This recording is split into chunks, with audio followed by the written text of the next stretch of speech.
Bienvenidos profesores, compañeros. En este momento daremos inicio a nuestra presentación de craneosinostosis y bueno, los integrantes del grupo somos Maximiliano Pacheco, Francisca Pasos, Valentina Pozo, Antonia Road, Bruno Rocco, Belén Sarubi, Salim Schaffer y Catherine Sepúlveda.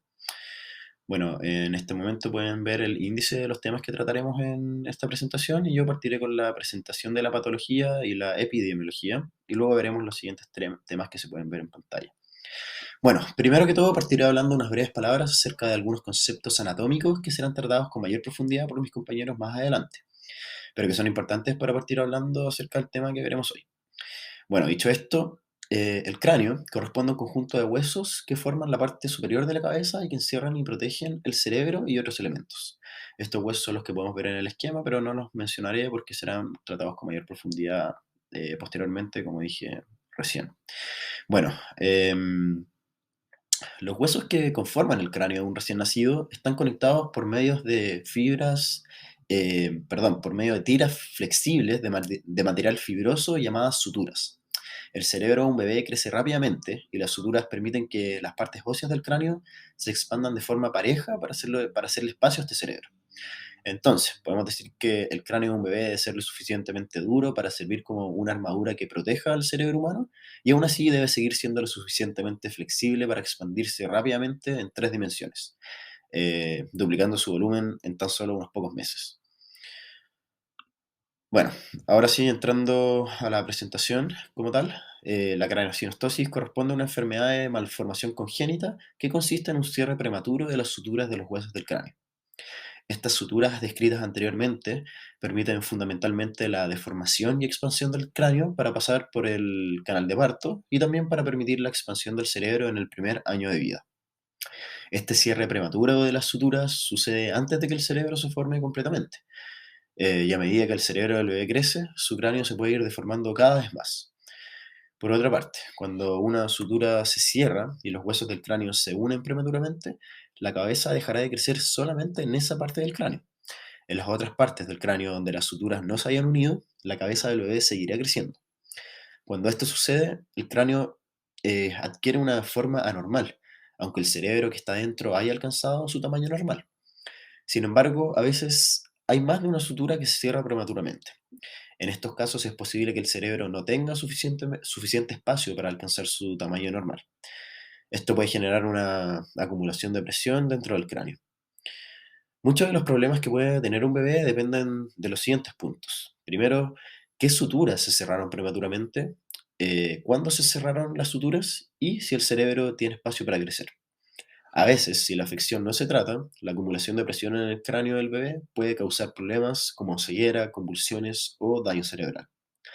Si no tratamos las craneosinostosis, pueden derivar en un problema de cierre del estuche óseo y una serie de deformidades craneales que se deben corregir. Bueno, a continuación les voy a mostrar un video que habla básicamente de lo que acabo de presentar, pero quiero que se fijen en las imágenes que muestra para que entiendan los defectos estéticos y estructurales que produce esta enfermedad en los recién nacidos.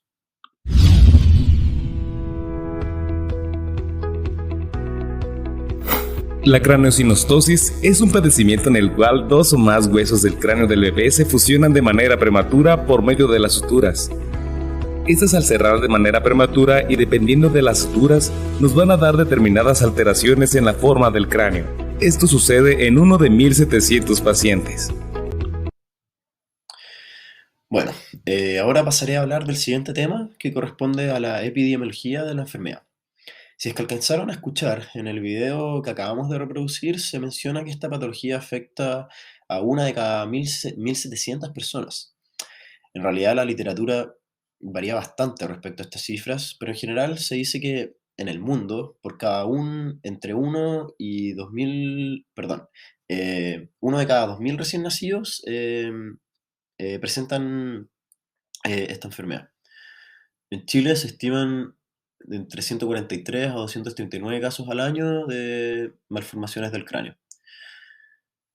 Por otro lado, las craneosinostosis pueden involucrar cualquiera de las suturas del cráneo, pero en general se dice que la sutura más afectada suele ser la sagital.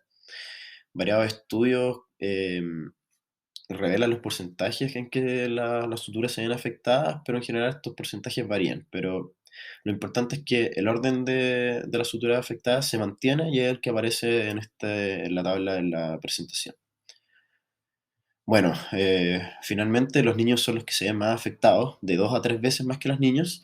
Y por último, un 90% de los casos son, eh, se- en un 90% de los casos se va a involucrar solamente una sutura. Causas. En general, se desconoce la causa de la craneosinostosis, pero muchas veces se relaciona con trastornos genéticos. Se habla de la existencia de dos tipos de craneosinostosis, una sindrómica que se relaciona con síndromes genéticos y otra no sindrómica, la cual es el tipo más común de craneosinostosis. Esta última se cree que tiene relación con una combinación de genes y de factores ambientales. Los factores ambientales se entienden como los elementos con los que la madre entra en contacto, ya sea lo que coma, beba o ciertos medicamentos que utilice a lo largo del embarazo. Algunos de estos factores que aumentan la probabilidad de tener un hijo con craniosynostosis son una enfermedad tiroidea en la madre, ya sea porque presenta alguna enfermedad o bien porque recibe tratamiento para esta enfermedad durante el embarazo. Y el otro factor es el uso de citrato de clomifeno, que es un medicamento para la fertilidad, el cual lo utiliza justo antes o al principio del embarazo. Al mismo tiempo, la combinación de genes causantes de la craniosynostosis se hereda mediante una de estas dos maneras. Puede ser heredado mediante la manera recesiva autosómica, la cual se entiende como que se necesitan dos copias del gen para que el trastorno se manifieste, una copia heredada de cada padre, lo que implica que ambos padres son portadores del gen, o la otra manera puede ser la autosómica dominante, la cual se entiende como que es necesaria solamente una copia del gen para que el trastorno se manifieste, y este gen va a estar heredado por el padre o por la madre. Por el otro lado, la craneosinostosis sindrómica es causada por ciertos síndromes genéticos. Hay más de 150 síndromes que la pueden causar, como por ejemplo el síndrome de Apert, el de Pfeiffer, el de Cruzón o el de Carpenter, los cuales pueden afectar el desarrollo del cráneo del recién nacido. Estos síndromes generalmente están acompañados además de otras características físicas y problemas de salud. Algo importante que hay que agregar es que la craneosinostosis también puede ser provocada por presión externa en la cabeza del neonato antes del nacimiento, lo que también se considera como una causa común del desarrollo de esta condición. A continuación se presentará un fragmento de un video extraído de YouTube que explica de manera breve lo mencionado anteriormente. Se ha reconocido que la incidencia de la craneosinostosis es mayor cuando se trató de un embarazo múltiple, cuando hay anomalías uterinas, como el útero bicorne, pero también se ha reconocido mutaciones genéticas que podrían actuar como factores de susceptibilidad. Adicionalmente, la craneosinostosis también se asocia con anomalías endocrinas como el hipertiroidismo y el uso de ciertos medicamentos durante el embarazo como la warfarina y el valproato. En la gran mayoría de los casos la craneosinostosis ocurre como un proceso aislado, es decir, sin una patología subyacente.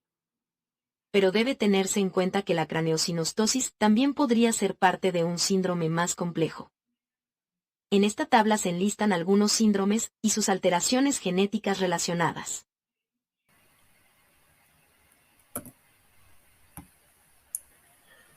Bueno, para entender la patología de la craneosinostosis, es importante tener un conocimiento previo acerca de las bases anatómicas del cráneo y su desarrollo fetal.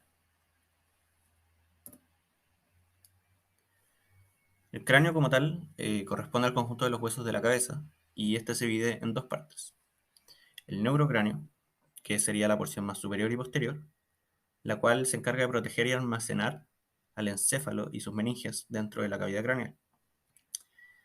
Esta porción del cráneo está compuesta por 8 huesos, 4 de ellos impares y centrados en la línea media, los cuales, descritos de anterior a posterior, son el hueso frontal, el hueso etmoides, el hueso fenoides y el hueso occipital. Y los otros 4 huesos se disponen en pares, 2 laterales superiores, que son los huesos parietales, y 2 laterales inferiores, que son los huesos temporales. La otra porción del cráneo es el viscerocráneo, que forma los huesos de la cara y que delimita distintas cavidades en las cuales se alojan ciertos órganos de los sentidos. Este viscerocráneo está compuesto de 14 huesos, 2 de ellos impares, que son el hueso vomer y la mandíbula, y 12 huesos pares, que son los maxilares, cigomáticos, palatinos, lagrimales, nasales y los cornetes nasales inferiores. Bueno, aquí hay otra imagen en donde se representan los distintos huesos del cráneo. y también se hace la división de estos en los que conforman el neurocráneo y el viscerocráneo. Y a continuación puse un video que describe de forma más individual y también resumida a cada uno de los huesos del neurocráneo.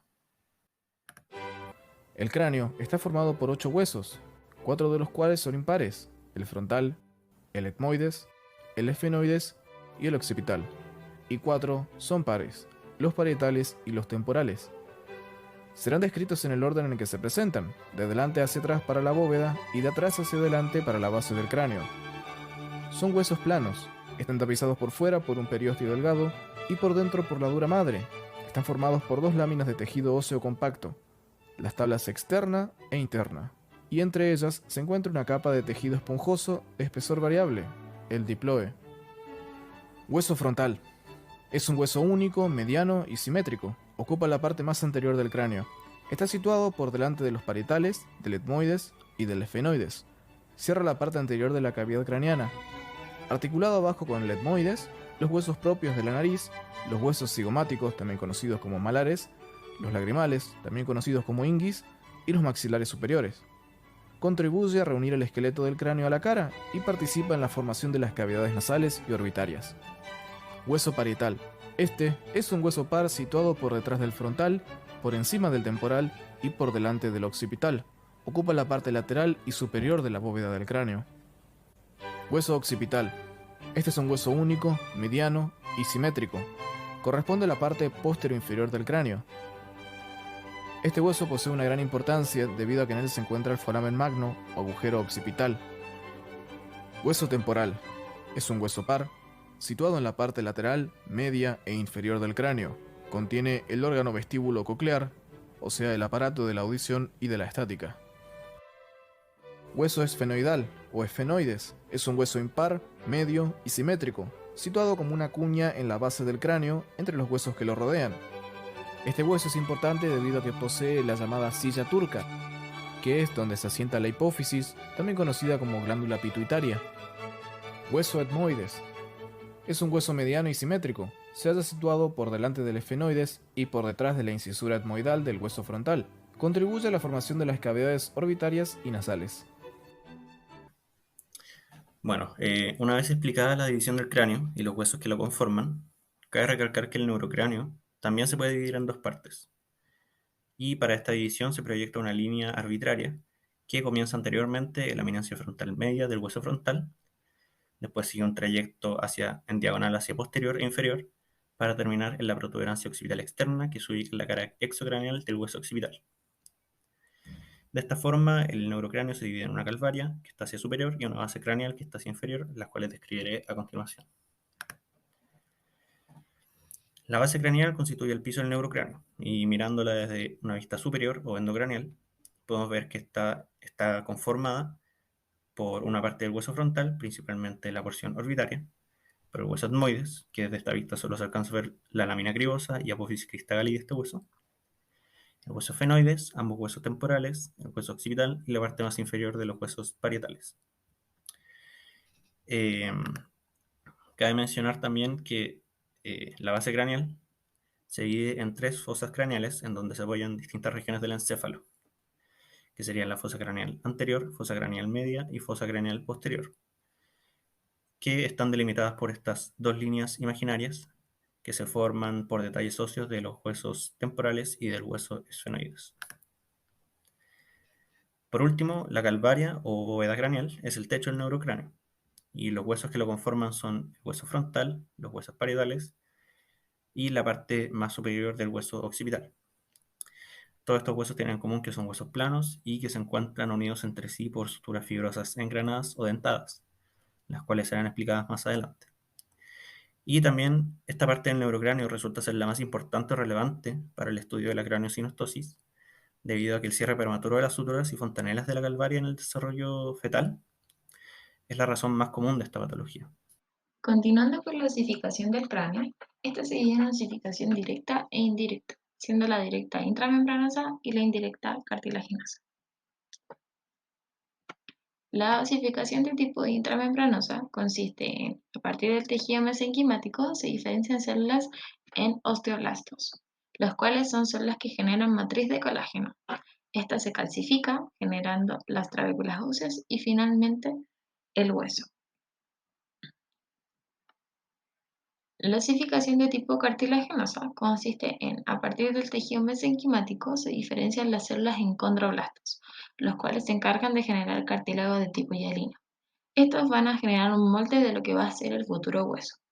En ese cartílago se forma el centro de osificación primario, en donde el tejido óseo reemplaza la mayor parte del cartílago en el cuerpo del hueso, denominado diáfisis. Luego se forman los centros de osificación secundaria, que se encargan de la osificación de las epífisis, que son los extremos de los huesos. La parte ensanchada que queda entre la epífisis y la diáfisis se denomina metáfisis, y esta no se va a osificar hasta la etapa adulta para permitir el crecimiento. Y en la etapa adulta forma la línea epifisiaria. Entonces, en el cráneo tenemos que los huesos de la calvaria y de algunas partes de la base del cráneo se desarrollan por osificación intramembranosa. Sin embargo, la mayor parte de la base del cráneo se realiza por osificación endocondral o cartilaginosa.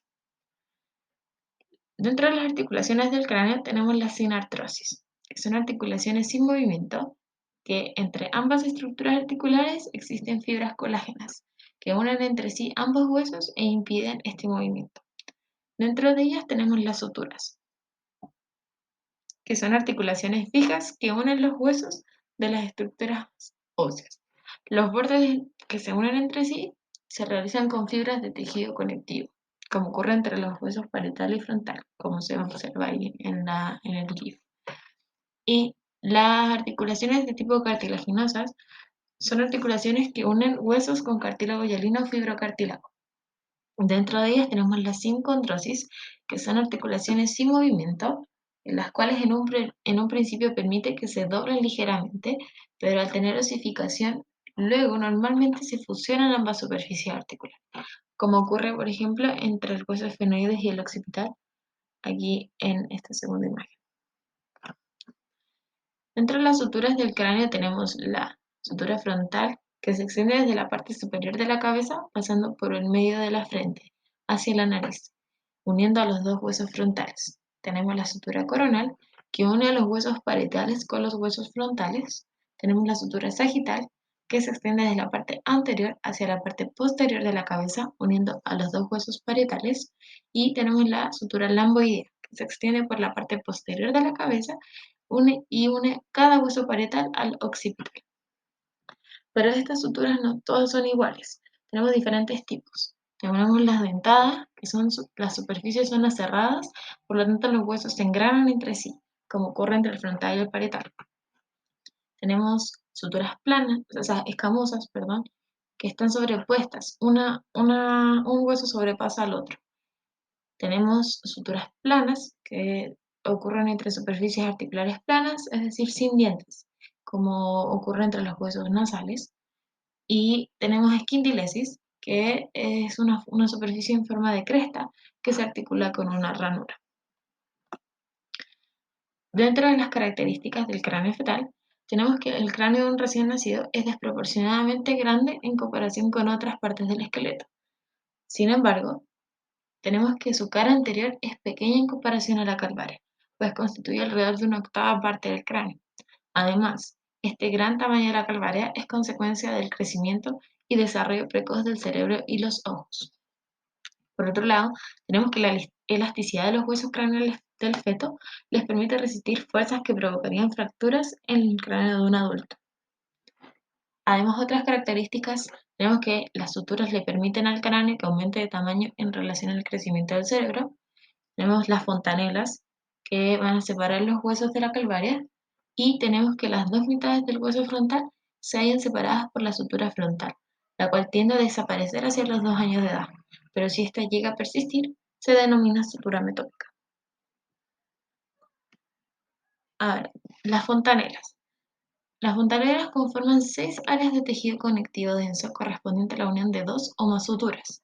Se encuentran en la línea media la fontanela anterior y la fontanela posterior, y hacia el lateral del cráneo se localizan las anterolaterales o esfenoidales y las posterolaterales o mastoideas. Estas últimas son pares. La fontanela anterior es la de mayor superficie y posee forma romboidal. Está situada en la unión de las suturas sagital, coronal y frontal. La fontanela posterior, de conformación triangular, está situada entre la unión de la sutura lamboidea y sagital y generalmente se cierra alrededor de 2 o 3 meses de vida. La fontanela esfenoidal y mastoidea las cubre el músculo temporal y son clínicamente menos importantes. Entre las funciones de las fontanelas tenemos que estos espacios entre los huesos, junto con la blandura de los huesos del cráneo y la laxitud de las conexiones de las suturas, permiten que la cabeza del bebé cambie de forma. Es decir, que al sufrir mucha presión puedan moldear de forma oblonga el cráneo para el paso por la vía de parto, como se ve ahí en la imagen. Según la cantidad y duración de la presión, los huesos del cráneo incluso se pueden llegar a superponer. En unos pocos días después del nacimiento, la forma del cráneo recupera su normalidad. Estos espacios también permiten que el cerebro crezca dentro de los huesos del cráneo y seguirá cerrando a medida que el cerebro alcance su tamaño completo. Si alguna de las suturas se cierra demasiado pronto, o sea, tiene una fusión prematura, ocurre una craneosinostosis primaria y es posible que no haya crecimiento en esa área. Esto puede forzar el crecimiento en otra área o dirección y de este modo originar una malformación craneal. A continuación se describirá la anatomía patológica de esta enfermedad, dando a conocer su clasificación y tipos. Clasificación. Existen 3 dicotomías para separar las craneosinostosis, las cuales son primarias o secundarias. Clasificación de acuerdo a la causa identificable. Se describe la craneosinostosis primaria, que corresponde a la clasificación más común, no asociada a una causa, mientras que la de tipo secundaria se asocia con otros trastornos, tales como hipertiroidismo, policitemia, talasemia, hipocalcemia idiopática, hipofosfatemia familiar y trastornos del metabolismo de la vitamina D. Sindrómica o no sindrómicas. Se les puede dividir en aisladas, que se diagnostica cuando el paciente no tiene otra anormalidad, y es sindrómica cuando ocurre con otros defectos morfológicos. Entre los síndromes que generan craneosinostosis están Grosson, Appert, Carpenter, Pfeiffer y Chotzen, y en simples o compuestas. De acuerdo al número de suturas involucradas, se clasifican en simple cuando solo una sutura se fusiona y compuesta en las ocasiones que lo hacen 2 o más suturas. Dentro de las craneosinostosis simples se encuentra la escafocefalia, trigonocefalia, plagiocefalia y braquiocefalia, y las de tipo compleja destacan la oxicefalia y el cráneo en trébol, en que esta última es una variedad de craneosinostosis que, como dice su nombre, el cráneo asemeja a la forma de un trébol de 3 hojas, tal como se puede observar en la imagen de la derecha.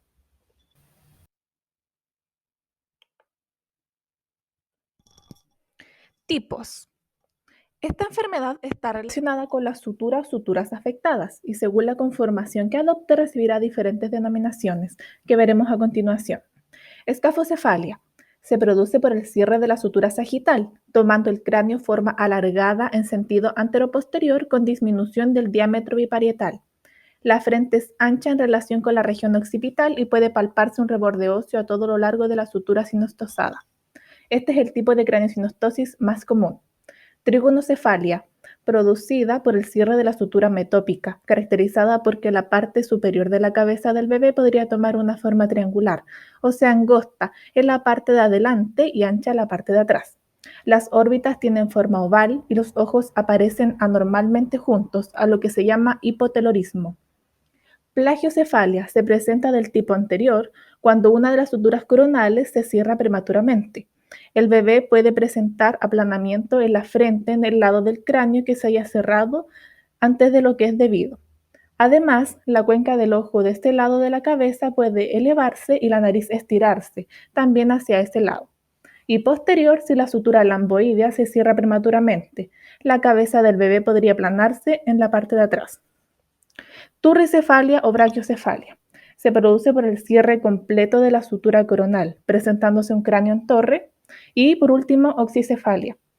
Todas las suturas están cerradas. Puede ser armónica cuando se fusionan todas a la vez, cursando con un cráneo pequeño, siempre acompañado por un síndrome de hipertensión endocraniana y disarmónica cuando las suturas se van cerrando evolutivamente. En este caso, la clínica depende de la sutura que cierre primariamente.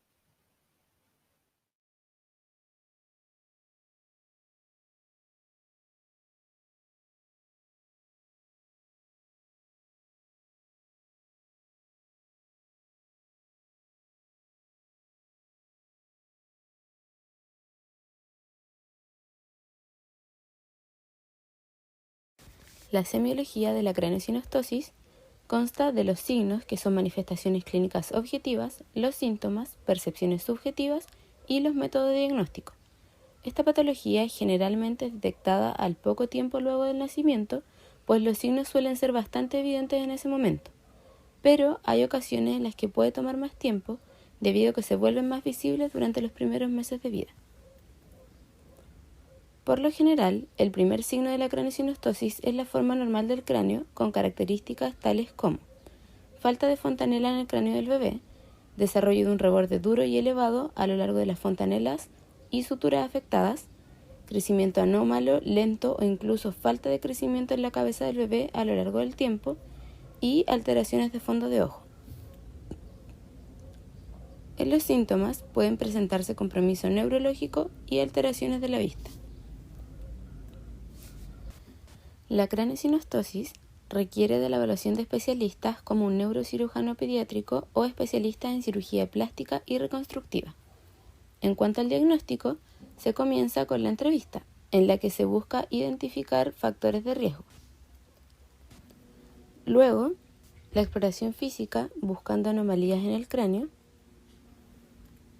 estudios o exámenes por imágenes como radiografías o tomografías, y por último, análisis genéticos.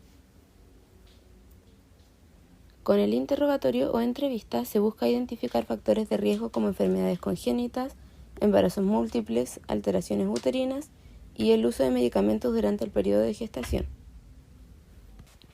En el examen físico, los médicos pueden identificar en dónde se evidencian las anormalidades en las proporciones de los diámetros del cráneo. Se palpa la cabeza buscando la ausencia de determinada fontanela por su osificación anticipada. Del mismo modo, sentir si hay bordes duros a lo largo de las suturas y fontanelas afectadas, o por otra parte, si se encuentran lugares blandos inusuales.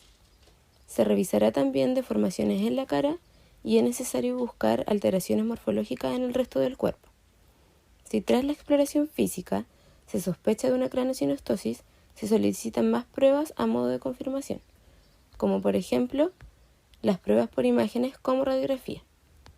La cefalometría es un tipo especial de radiografía que permite hacer mediciones precisas de las dimensiones de la cabeza. En este estudio se obtienen radiografías en vista lateral y frontal para hacer las mediciones. También se encuentra la tomografía computada o TAC. Es más precisa que la radiografía, con vistas realizadas en diferentes posiciones que permiten observar los detalles del cráneo y así evidenciar el cierre de las fontanelas afectadas, además del crecimiento del cerebro. Evalúa también las relaciones espaciales y geométricas entre la órbita ósea y su contenido de tejidos blandos y permite calcular los cambios en el volumen intracraneal. Al mismo tiempo, indicará la presencia de hipertensión endocraniana y detectará hidrocefalia.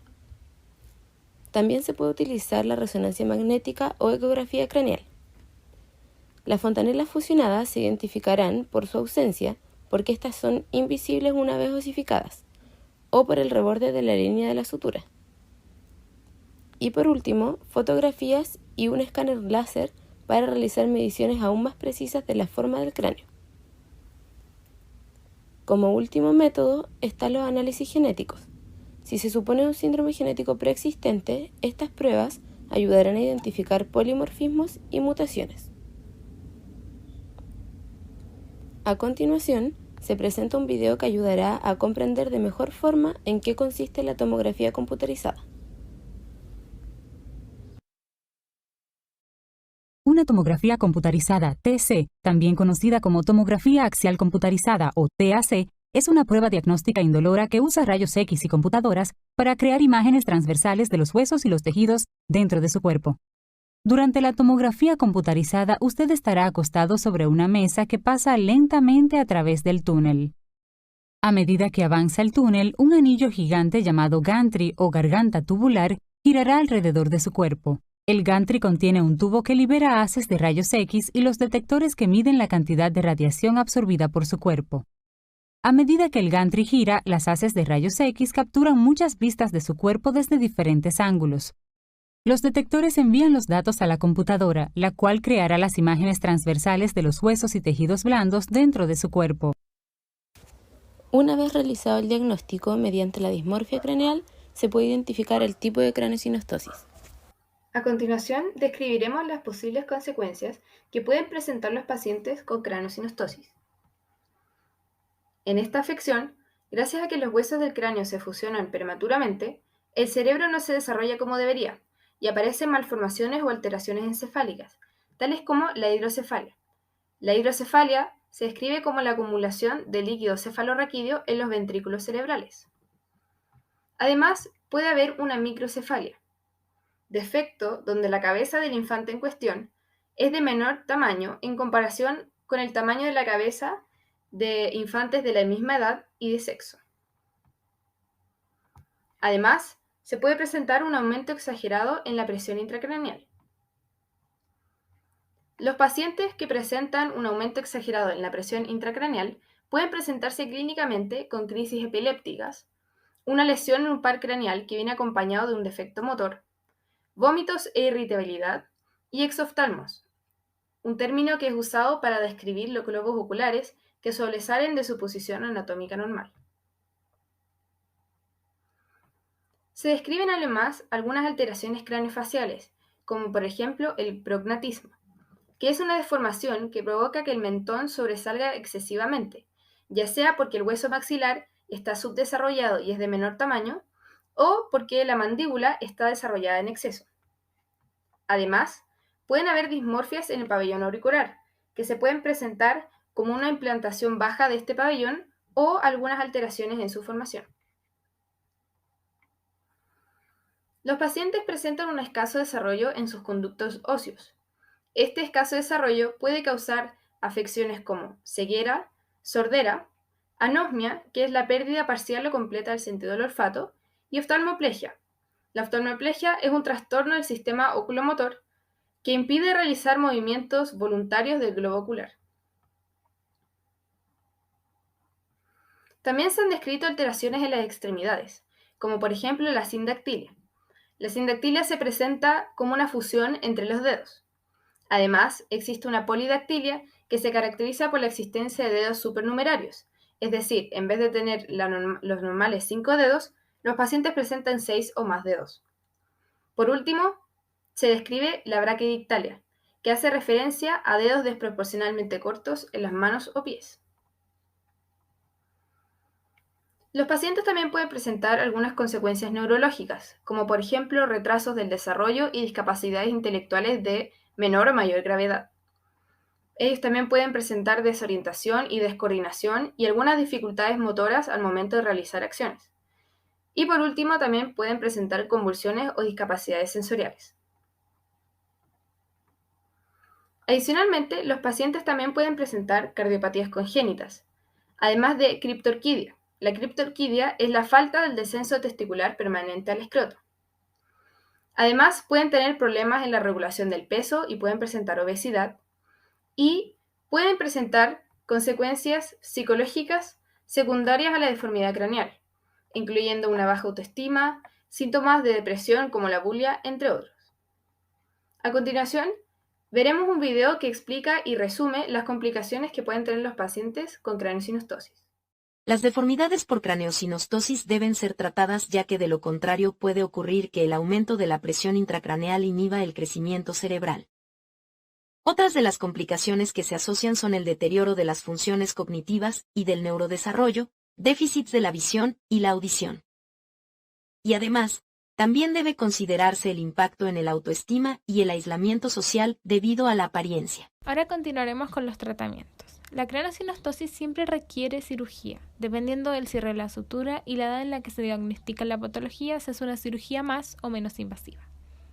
Estos tratamientos pueden incluir monitoreo de los médicos encargados, cirugía, uso de casco y terapia física, ocupacional o del habla. El propósito de estos tratamientos es mejorar la estética, así no presenta problemas psicosociales a futuro, y eliminar el riesgo de presión alta en el cráneo y no desarrollar problemas neurológicos. Dentro de las principales cirugías para tratar la craneosinostosis se encuentra la cirugía reconstructiva de la bóveda craneal y la cirugía de suturectomía.